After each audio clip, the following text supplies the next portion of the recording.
Good morning and welcome to Wednesday's programme. Today we're hearing a remarkable story from a police officer who bravely took on an armed criminal. Knowing now what was in his waistband at the time and the determination he had still runs through your head in those little quiet moments as to what could have gone differently that day. This is Crimewatch Live.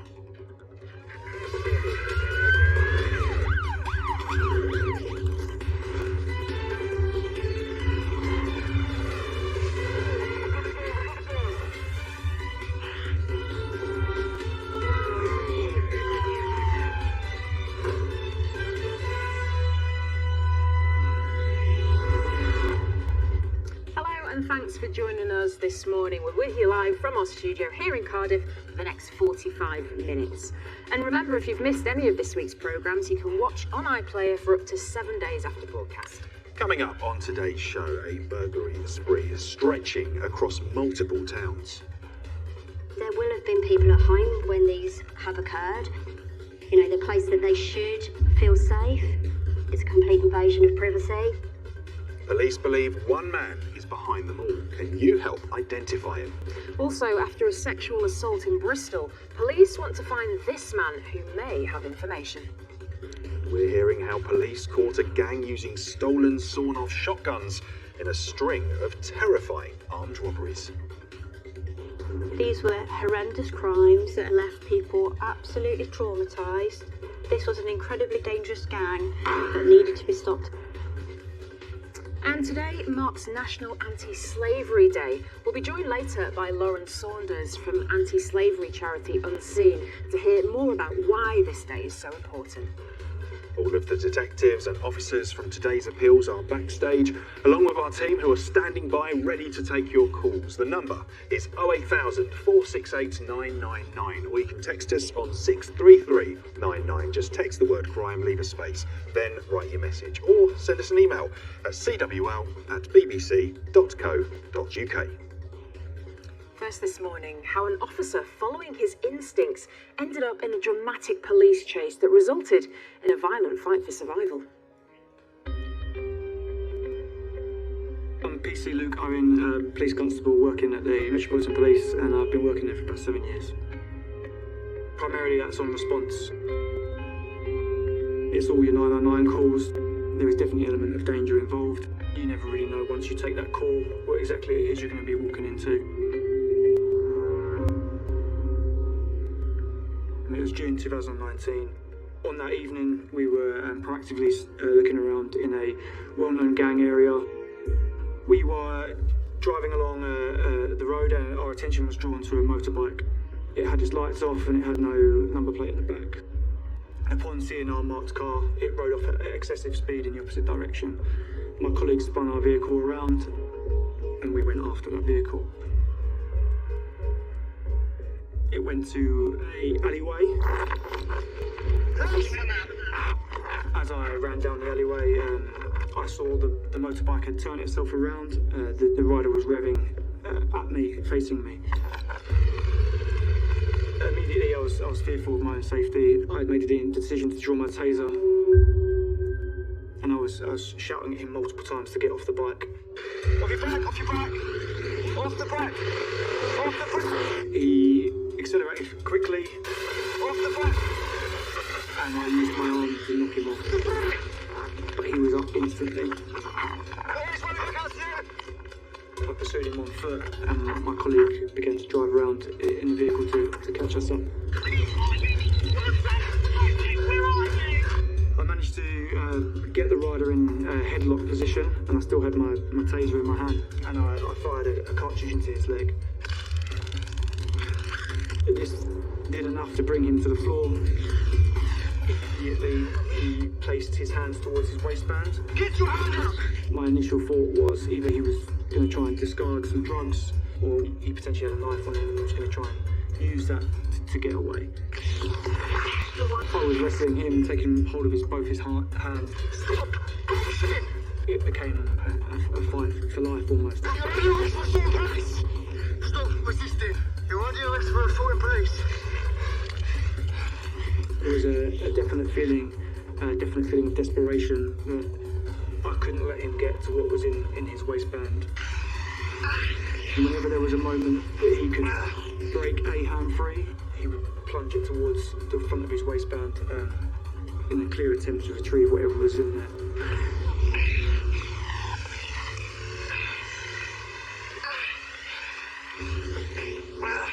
He had his thumb behind my eye at one point, and it felt like he was actually going to gouge my eye out.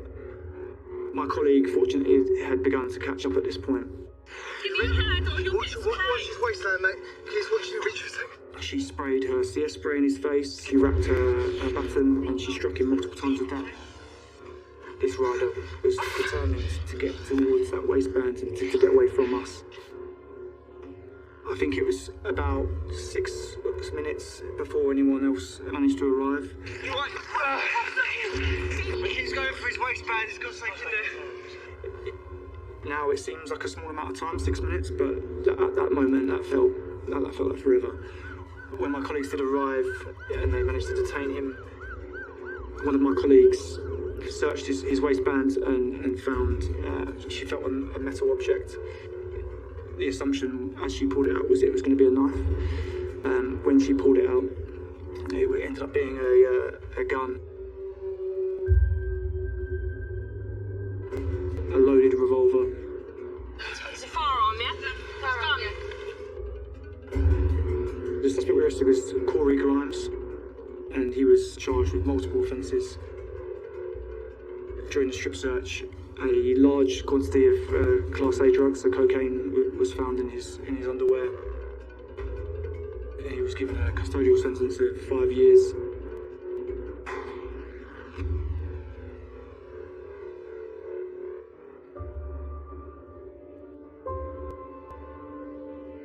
Reflecting on it and knowing now what was in his waistband at the time and the determination he had to reach for that weapon, considering it was loaded as well, ready to fire, it does have an impact. It does hit home. It still runs through your head in those little quiet moments as to what could have gone differently that day, not only for me but for my colleague and all our loved ones as well. Yeah, it is scary. Myself and my colleague, we got a recognition for this incident. We got an Assistant Commissioner's commendation. It was great to receive that recognition. Yeah. I'm really proud of what we managed to do that evening. I'm proud that we managed to get such a violent offender off the streets. I'm so thankful, I'm so glad I was working with who I was working with that day, and that together we managed to detain this really violent and dangerous individual. Just so brave from the officers. You can't imagine what went through their minds when they actually realised the suspect had a gun on him. Well, here is Luke receiving his commendation for bravery alongside the other officer he mentioned there, PC Laura Gannon, and very well deserved too. Now, Avon and Somerset Police want to find out who was behind a sexual assault in Bristol last summer. I'm joined now by PC Andrew Murphy. Andrew, thanks so much for coming on the programme. So what can you tell us firstly about the incident? Thank you, Michelle. Well, on the 14th of August 2022 at approximately 11:30 p.m, a woman was walking home from work through the centre of Bristol when she has turned into Ashley Road and has gone into one of the shops on that road. On leaving the shop, the suspect, who was walking in the opposite direction to this woman, has turned around and has begun following her. The woman has turned onto Drummond Road and the suspect has continued following her. He has then walked up to her and has reached under her clothing and touched her genitals. The woman was understandably very shocked and distressed by this and has continued trying to walk away, but the suspect has continued to follow her. Yeah, incredibly shocking, Andrew. So what happened next?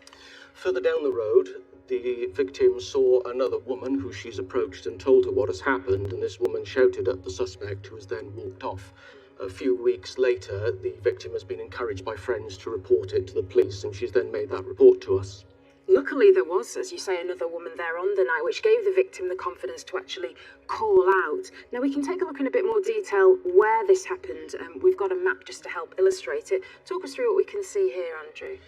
This map shows the area of central Bristol where the victim was walking. She has turned onto Ashley Road, and that's where we believe the suspect has first seen her and has begun to follow her. As she's turned onto Drummond Road, he has followed her down there, and that's where the assault has happened. They both continued along Drummond Road, and the suspect was last seen running in the direction of the M32 towards the Park by St Agnes Church. You've also got some CCTV of the person that you're very interested in speaking to. Here it is. Talk us through this. Yes, this footage was taken just minutes before the assault happened, and it shows the suspect walking towards the shops, and this second clip shows the suspect after he's turned around and is now following the victim. So we've just captured a still image of the CCTV footage here. Can you just describe this man to us? The suspect is a black male, aged between approximately 28 to 35 years of age. He is slim build, approximately 5 feet 10 inches tall, and has short black hair. Now, as well as wanting to identify this man, you believe that there was other people around at the time that you're keen to identify as well? Yes, interestingly, the victim mentioned that she thought there was a second man in a light blue t-shirt who was nearby when the assault happened, and we can see from this first CCTV clip that there is a man in a light blue shirt that matches that description, and the suspect turns around and appears to speak to him.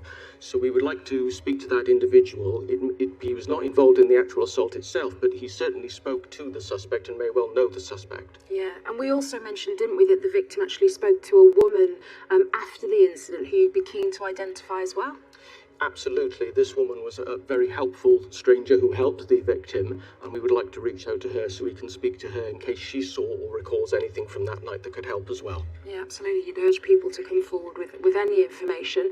If you know who this person is, then please contact 08000 468 999. Now, Andrew, this appeal aside, some of the stats around this type of crime really do make for grim reading. Police actually recorded 193,566 sexual offences, and that was in England and Wales in the year ending March 2022. That's 31% higher than the previous year. I mean, it's astonishing, really. Not that long ago, people might have perhaps thought that there's no real point in reporting these types of crimes, but that's the absolute opposite of what you want to say here today, isn't it? Absolutely. This crime has massively impacted upon the victim, and we know that these crimes do have a very significant impact on victims, and I want to encourage victims to come forward, to tell them that they should and can come forward and approach us. These crimes will be investigated and they will be supported. Yeah, absolutely. Andrew, thanks again for coming on the programme and sharing that information with us. Brav. Still to come this morning, we'll be hearing from a charity in Coventry whose supportive youth club is helping to give local children their big break. We want young people to be young people, and making sure that they can just have access to a fun session with positive role models in there and access to their peers in a safe space. Now, earlier this year, Kent Police became aware of a series of burglaries and attempted burglaries, which they believe could be the handiwork of just one man.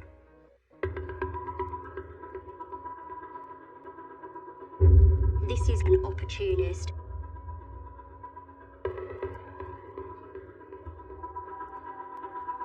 Trying door handles, trying windows, gaining entry and quickly exiting. It's a complete invasion of privacy. Unless you've experienced that, I think it's probably very difficult to understand how that makes somebody feel.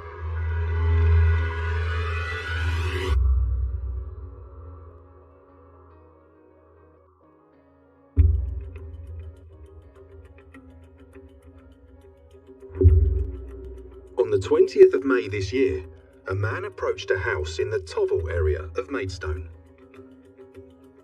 The occupants were actually away at the time. We know that entry was gained via an insecure window.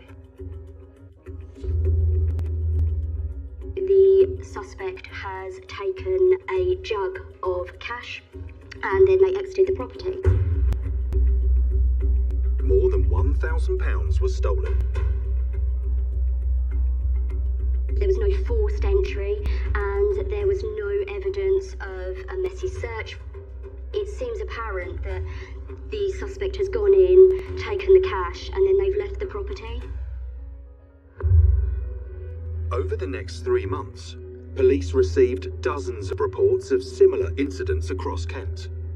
All of them happened in the middle of the night, with no forced entry, and police suspect that all were down to just one man. We generally see the same sort of thing. The individual often walking towards the front door of the property, trying door handles, consistent in what they are wearing. We can see sometimes the individual going to the rear of the property. They have also been seen to garden hop over fences. They are taking cash and leaving very quickly. If they can't gain access, they will then leave the property.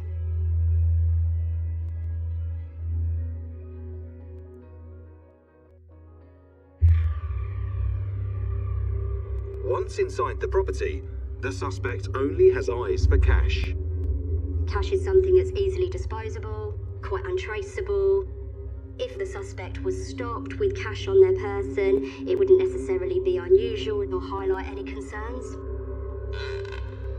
And the burglar appears to have been careful not to operate in the same area for too long. There will be a focus on the Yalding area at one point, a cluster of offences in the Tovel area of Maidstone, and a cluster of offences in Sevenoaks, for example. They seem to focus on a small, concentrated area before moving on. At first, the burglar appeared to follow a set of rules, only taking cash, never breaking and entering, and only targeting people's homes. But on the 4th of August, that changed. A property was targeted that was a hotel, and the pub area of that hotel, entry was gained and a till was stolen. That is our only one that is a forced entry, likely with a tool, forcing entry into a window. This is different, however, it's not somewhere that had a reception, so it goes in line with the pattern of this being an opportunist. Police have trawled through CCTV and doorbell footage. Invariably, the burglar is seen wearing clothing covering his face. But on one occasion, he slipped up. We've done a lot of work with members of the community to see whether or not they recognise this individual. None of these people have identified who this suspect is. There's every possibility that this suspect has moved area and could well be committing offences in another area of the country. Detectives are determined to catch the man responsible. These are certainly not victimless crimes. Any burglary will have a significant impact on the victims. There will have been people at home when these have occurred, the place that they should feel safe. People will take this personally and feel very vulnerable as a result.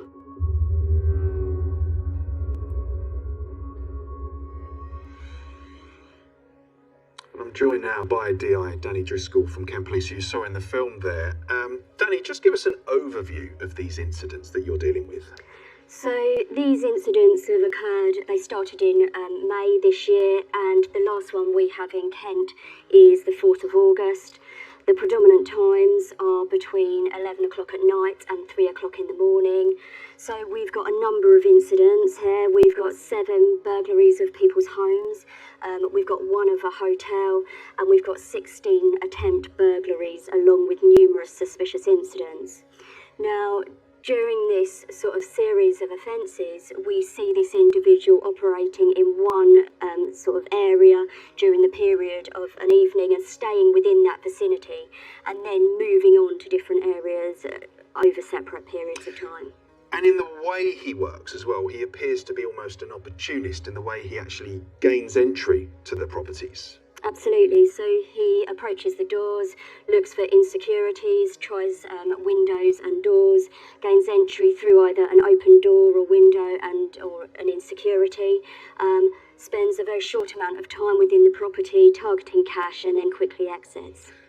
And because of the way he works, sometimes that's that's actually making your job quite difficult as well, because people don't realise all the time they've actually been burgled until some time afterwards. That's exactly correct. I mean, we've got situations whereby it's not a messy search, there's no damage caused, this individual isn't leaving anything. So quite often it's not until people realise that there's something missing, so their cash is missing, or indeed they retrospectively check their CCTV, do they realise something has occurred. Well, some of that CCTV we can actually see now. This has been provided to you by some of these victims. We can see this individual now, we can see how he acts, and we can see that this is how he's dressed. He's typically got the hood up, his face is often covered, but there is crucially this one where the mask literally slips down and we see his face. So can you give us a description as best you can of the individual we need to trace?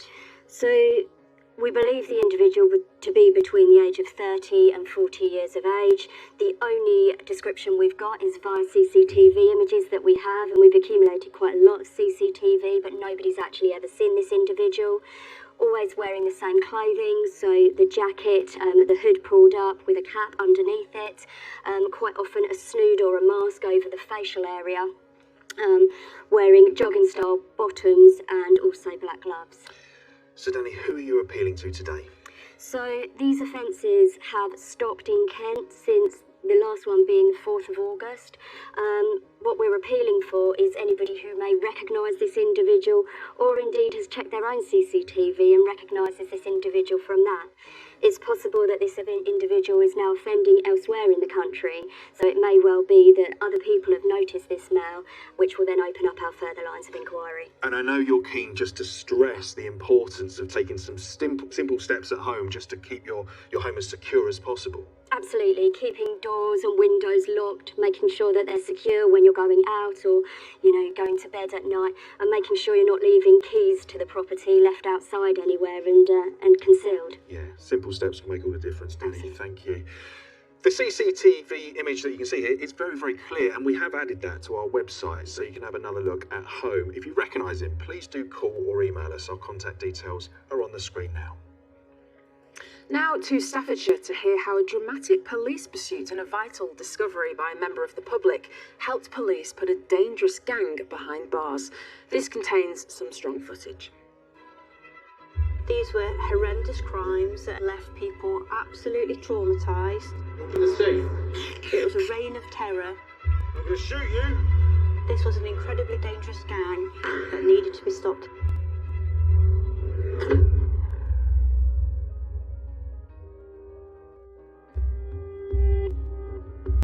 In August 2019, at Twin Lakes theme park in Leicestershire, a security guard was on duty.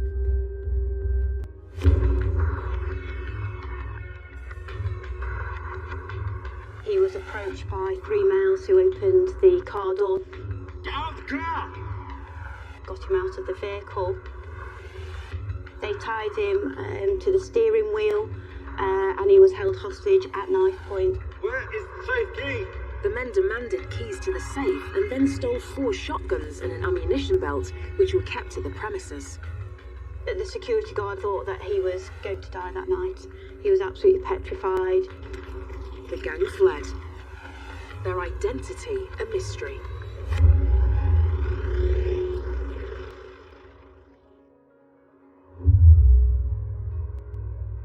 A month later, 40 miles away in Stretton, Staffordshire, Postmaster Muhammad Ali was locking up for the evening.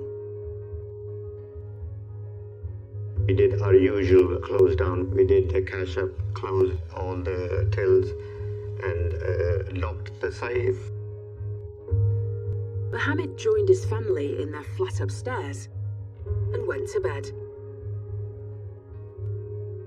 At around 4 a.m, he was woken by footsteps.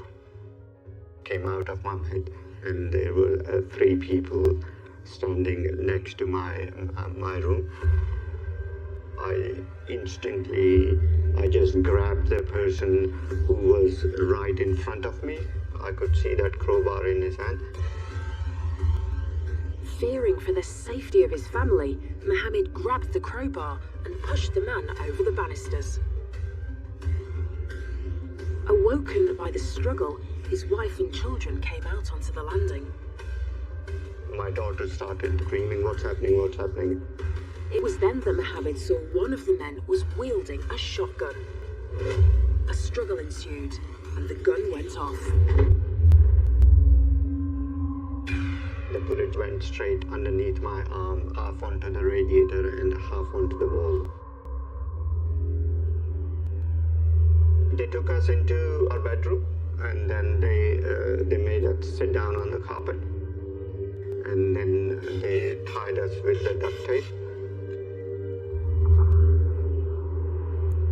My kids and my wife were very, very scared, obviously. Then the gang took Mohammed downstairs to the post office, where they raided the cash machine and took more than £7,500.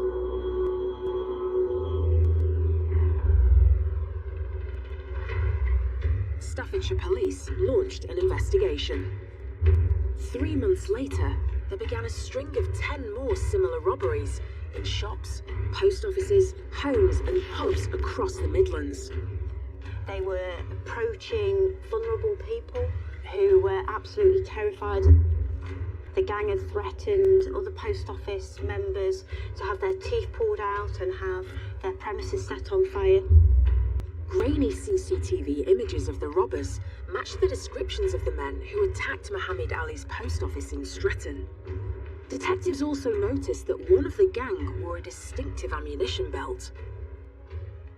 And one of the prominent places that stuck out was the theme park in Leicestershire, where shotguns had been stolen and also an ammunition belt had been stolen. And that's where our first link came from to then build up an investigation with Derbyshire and Leicestershire Police. Suspecting that the same gang had carried out all the robberies, detectives then had a breakthrough. A car was spotted fleeing the scene of an armed robbery in Overseal in Derbyshire. 5 days later, another was found burnt out in the Staffordshire village of Hixon.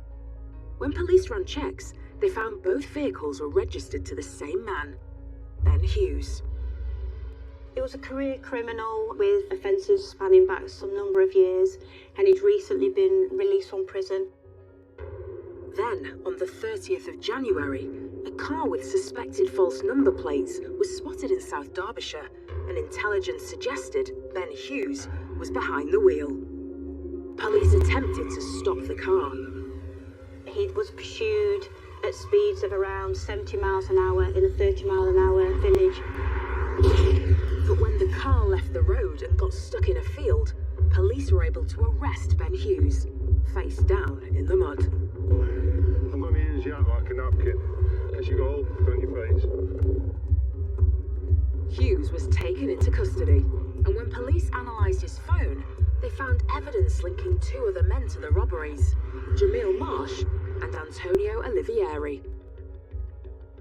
When forensic teams compared their DNA to samples found at some of the crime scenes, they matched. Jamil Marsh and Antonio Olivieri were also arrested. As detectives continued to gather evidence, a member of the public made a key discovery at a pond near Jamil Marsh's home. A person was cleaning out the pond and recovered a bundle which contained 2 sawn-off shotguns. Those sawn-off shotguns were quite unique. They were formally then identified as belonging to the theme park at Twin Lakes. The bundle also contained clothing that we formally identified as belonging to Jamil Marsh. Police had enough evidence to charge their suspects with 26 offences carried out over an 8-month period. Olivieri was sentenced to 16 years and 7 months. Jamil Marsh, 18 years. And Ben Hughes got 21 years.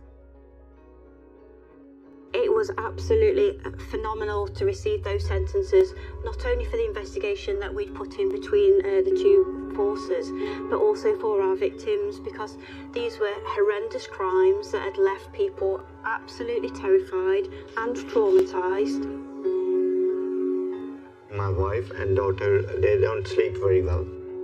They are very cautious of everything. Now we have to keep the lights on while we are asleep. The police who investigated this, they did a very excellent job. With their hard work and dedication, the right results were achieved.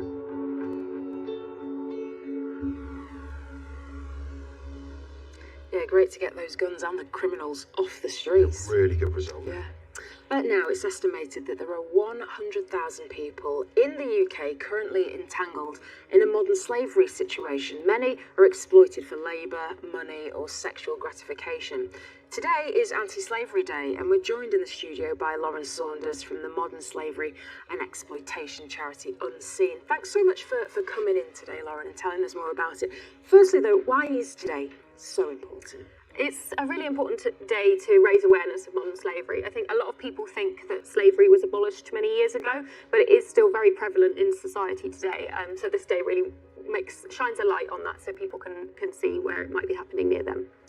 So, Laura, many people might have a vague idea in their mind of what slavery or modern slavery may be, but there's lots of different forms that it can take. Give us some examples of what they could be. Yep, so there's domestic servitude, which is someone might be forced to live in a private home, maybe cooking and cleaning, looking after children.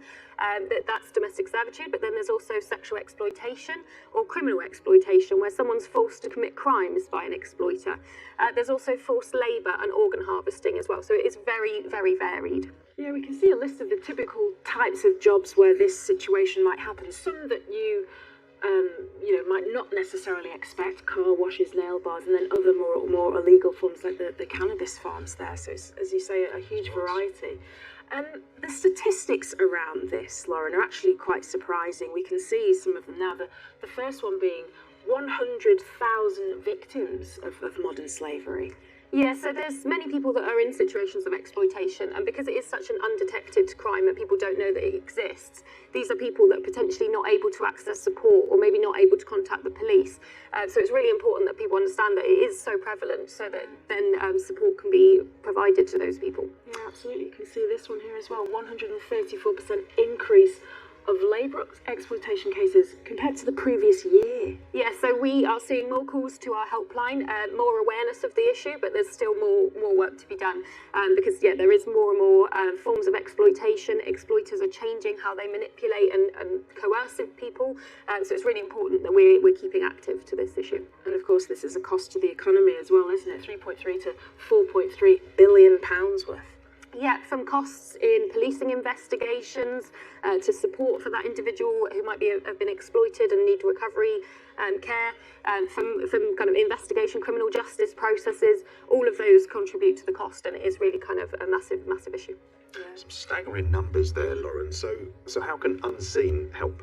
So we offer direct face-to-face support to potential victims or survivors of modern slavery, but we also run the 24/7 confidential helpline, which is a national helpline.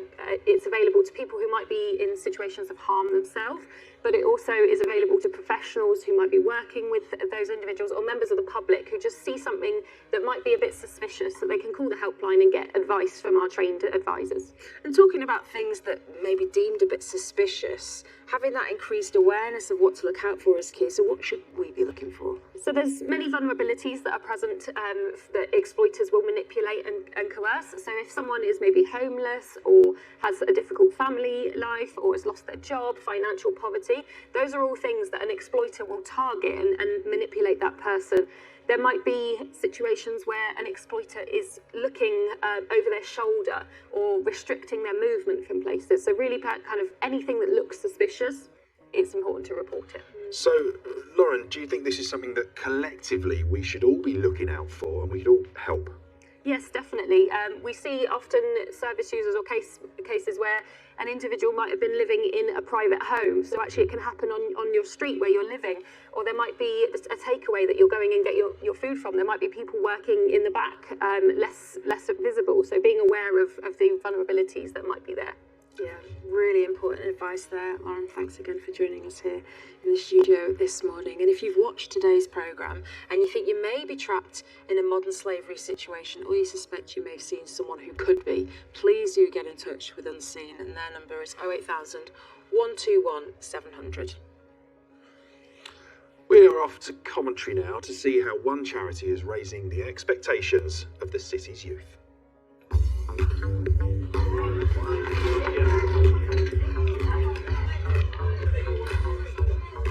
My name's Krishan Singh and I am the Director of Operations for Positive Youth Foundation. We want young people to be young people and making sure that they can just have access to a fun session with positive role models in there and access to their peers in a safe space in the community that everyone can feel part of and feel proud of. The Winter Youth Club provides every young person that attends with a hot meal, access to make sure that they've got a drink, and they can even take a hot meal home to their family if they need to, or give it to a vulnerable member of their community. This is the Hillfields area of commentary. Notoriously known for high rates of youth violence, youth crime, drug and alcohol addiction. The life expectancy in this area is 10 years shorter than an area 10 minutes up the road. It's an area that I grew up in. I did get myself into trouble as a youngster. I was excluded from schools. I was in trouble with the police. There was a lot more opportunities for me to involve myself in negative behaviour rather than positive ones. But being able to access a youth group, being able to access professionals that showed that they cared about me and were able to open opportunities and doors for me, allowed me to excel as a young person and allowed me to use some of those leadership skills that I naturally had for something positive.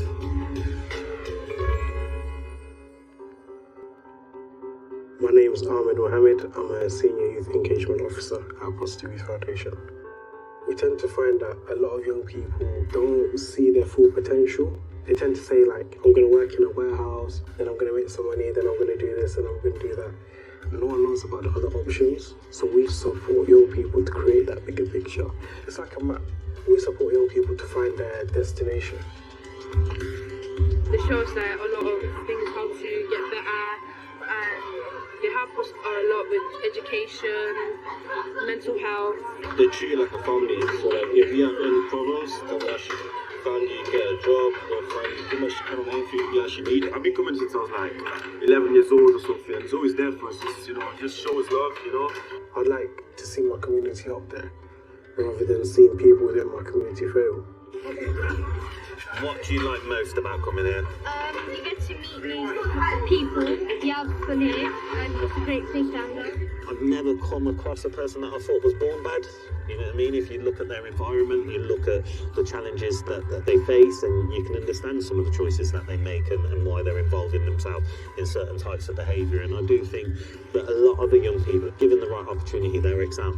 And we're making sure that as many young people from this area can showcase their talents and their expertise and have the skills and the tools that they can go on and have successful futures. And every day I'm rewarded in my job through seeing young people progress and shine. Great work there. Now it's time for today's Wanted Faces. First, do you recognise Jonathan Nichols, or perhaps you know him as Paul Stanley? In 2013, he was jailed for drug offences and released in 2019, but he's failed to comply with the conditions of his licence, so has been recalled to prison. The 41-year-old has a cross-shaped scar on his left eyebrow, a scar on the inside of his right thigh, and a small scar between his little finger and ring finger. He speaks with a Liverpool accent and is known to have links to Liverpool, Blackburn in Lancashire, Dubai and also Belgium. Or maybe you recognise Florin Stancu. West Mercia police want to speak to him in connection with an unprovoked assault outside a bar that left 2 people with injuries. He's 35 years old, normally with dark hair and a beard, and police say he has connections to Worcestershire and Aylesbury in Buckinghamshire. Perhaps you've seen John Eric Wells, otherwise known as Howard Hemmings. South Yorkshire Police want to speak with the 66-year-old in relation to 3 counts of serious romance fraud. He's clean-shaven, fair-haired, with blue eyes, and has links to Doncaster in South Yorkshire. And last for this morning anyway is Zulfikar Sheblan, although you may know him by his nickname Ziddy. South Wales Police would like to speak with him in connection to conspiracy to supply Class A drugs, namely heroin and cocaine. He's 34 years old with dark curly hair, and he has connections in Dubai as well as to South Wales. If you know where any of these men are, call us on 08000 468 999. Just time now for a quick reminder of this morning's appeals. Earlier today we heard from PC Andrew Murphy from Avon Somerset Police regarding a sexual assault in Bristol in August last year. If you recognise this individual or you have any information, please do get in touch. And we were also joined by DI Danny Driscoll from Kent Police regarding a series of burglaries and attempted burglaries. We've had some promising calls already, haven't we, Danny? Just remind us what's been happening. So we believe these to have occurred in Kent between May this year and August, having stopped on the 4th of August this year. This individual tends to operate between 11 o'clock at night and 3 in the morning, and we believe them to have committed, or we've certainly linked them at the moment, to 7 burglaries of people's homes, 1 hotel, and also 16 attempt burglaries. We've got a very clear still of the suspect, which has come from some CCTV footage. You'd urge anybody to come forward if they think that they might recognise this individual. You want them to get in touch, don't you? No, absolutely. You know, it's, like I say, these stopped in Kent on the 4th of August, so there's every possibility that this individual is now operating elsewhere in the country. And just the MO of the individual, it was so stealthy, people might not have realised he'd been inside, and you would just encourage people to make sure that they check their locks and doors and windows. Most definitely, make sure that we're really vigilant, that, you know, you're checking windows and doors before going to bed, before going out. Just double check it to make sure that there's not that insecurity. Good advice, Danny. Thanks so much. If you do have any information at all that could help track this individual down, the number to call is 08000 468 999, and that's free. Thanks for joining us today. We're going to be back tomorrow morning, live from our studio here in Cardiff again, 10 a.m. on BBC One. We'll be meeting court artist Elizabeth Cook, who has covered some of the most high-profile trials of the last 30 years. I'm drawing Spacey as the jury came with the verdicts. He broke down. These are always the dramatic pictures that people want to see. For more details about the crimes on today's programme, please do head over to our website, or you can watch again on iPlayer for the next 7 days. Going to leave you with another look at this morning's Wanted Faces, and we'll see you tomorrow at 10 a.m. Bye-bye.